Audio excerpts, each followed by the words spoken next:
आज का महानगर में आपका स्वागत है। फिलहाल पिछले कुछ दिनों में महाराष्ट्र समेत देश की विभिन्न जगहों पर जो धार्मिक तनाव बना, पत्थरबाजी हुई, वो तो आप सभी जानते ही हो। हम महाराष्ट्र की बात करेंगे। महाराष्ट्र में ठाणे के भिवंडी में, अकोला, नंदुरबार, बुल्ढाणा में जो धार्मिक तनाव बना, वो भी आगामी विधानसभा चुनाव से पहले। और तो और मौजूदा एनडीए सरकार ने जो वन नेशन वन इलेक्शन का प्रस्ताव रखा, इस पूरे मुद्दे पर इंडी अलायंस के प्रवक्ता और हमारे मुंब्रा कौसा के विधायक जितेंद्र आव्हाड ने कुछ जरूरी बातें की है। उन्होंने सीधा सीधा आरोप लगाया है कि ये सरकार दंगे करवाना चाहती है। हम आपको वीडियो दिखा रहे हैं, देखिए क्या कहा है उन्होंने। देश में कहीं नहीं होता है। इतने बड़े देश में वन नेशन वन इलेक्शन की प्रायोगिकता क्या है, ये मुझे समझ में नहीं आ रहा है।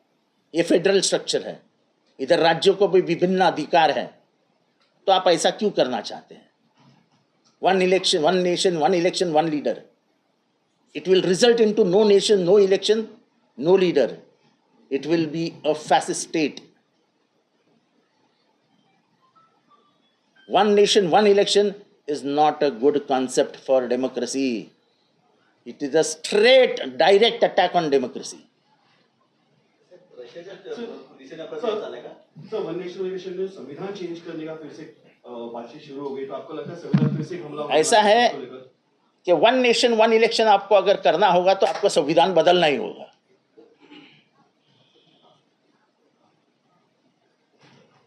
आपको अगर वन नेशन वन इलेक्शन करना है तो आपको संविधान बदलना ही होगा।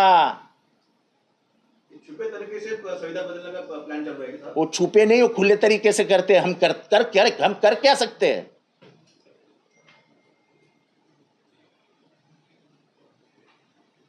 ये देश अब तैयार हो गया लड़ाई लड़ने के लिए।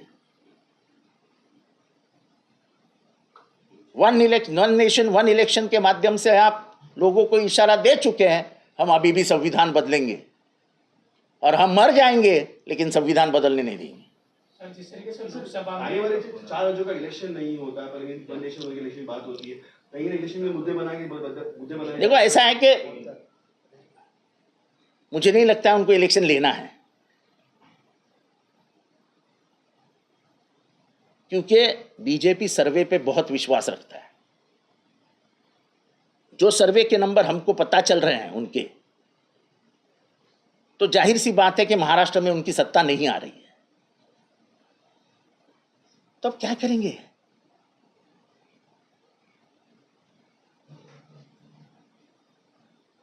केंद्र में उनकी सरकार है, अब देखेंगे आज क्या करता है केंद्र। बिहार में केंद्र की भी जिम्मेदारी है।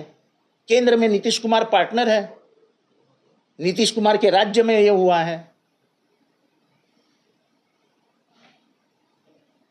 एक तरफ मुसलमानों को मारो, एक तरफ दलितों को मारो, एक तरफ ओबीसी को छेड़ो। क्या चालू है क्या इस देश में?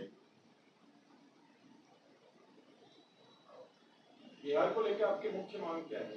जो इंसिडेंट हुआ है, नीतीश कुमार जी ने तुरंत इस्तीफा दे देना चाहिए। उनकी नैतिक जिम्मेदारी है।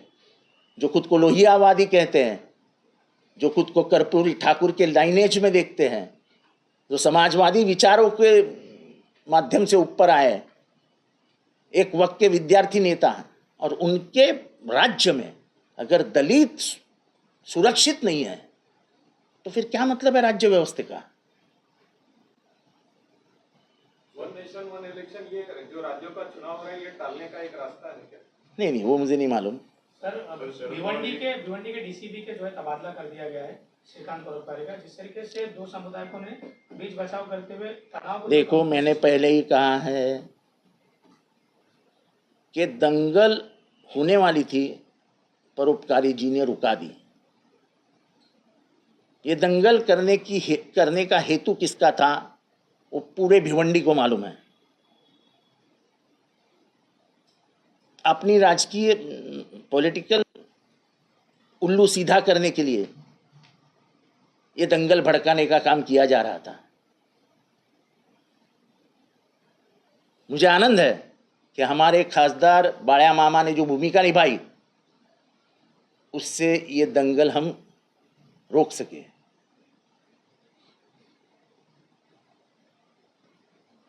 आज के सदी में अगर कोई पॉलिटिकल लीडर ये चाहता है कि मैं दंगा भड़काऊं, तो इस पॉलिटिकल लीडर की मानसिकता क्या है देखो। अगर भिवंडी अशांत हो जाता है तो आपको मालूम है कम से कम लाख लोग खाना नहीं खा सकेंगे, क्योंकि जिनका हाथ पे पेट है ऐसे लाख लोग भिवंडी में।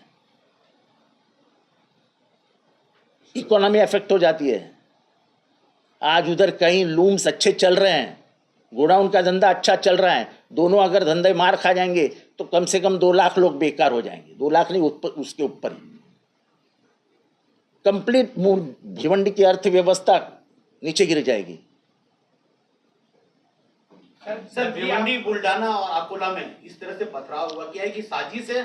देखो, ये सरकार चाहती है कि किसी भी तरीके से महाराष्ट्र के चुनाव के पहले दंगे होते रहे ताकि ध्रुवीकरण हो जाए। ये साजिश ही है ना।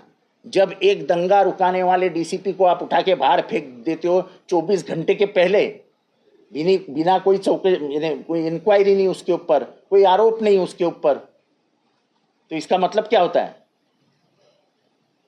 इसके आगे कोई पुलिस डेयरिंग नहीं करेगा दंगल रुकाने की। बोलेंगे जलाओ जलाओ जलाओ। लेकिन जो पत्थरबाज दिखाई दे रहे हैं इस वीडियो में, वो कहीं ना कहीं मुस्लिम समाज से ही दिखाई दे रहे हैं, उसको लेके क्या है? मैंने ये वीडियो देखा भी नहीं है, मैं भिवंडी के बारे में बात कर रहा हूँ। तो शरद पवार जी कह रहे हैं पंतप्रधान नरेंद्र मोदी जी ने 1 नेशन 1 इलेक्शन की घोषणा की, जिसके बाद तुरंत जो है हरियाणा और अन्य राज्यों के कई राज्यों के जो है चुनाव भी डिक्लेयर कर दिए। 12 घंटे बात करके नहीं हुए तो चुनाव डिक्लेयर हो गया। नहीं, अभी शरद पवार जी किस माध्यम से बोले, किस अर्थ से बोले, मुझे नहीं मालूम।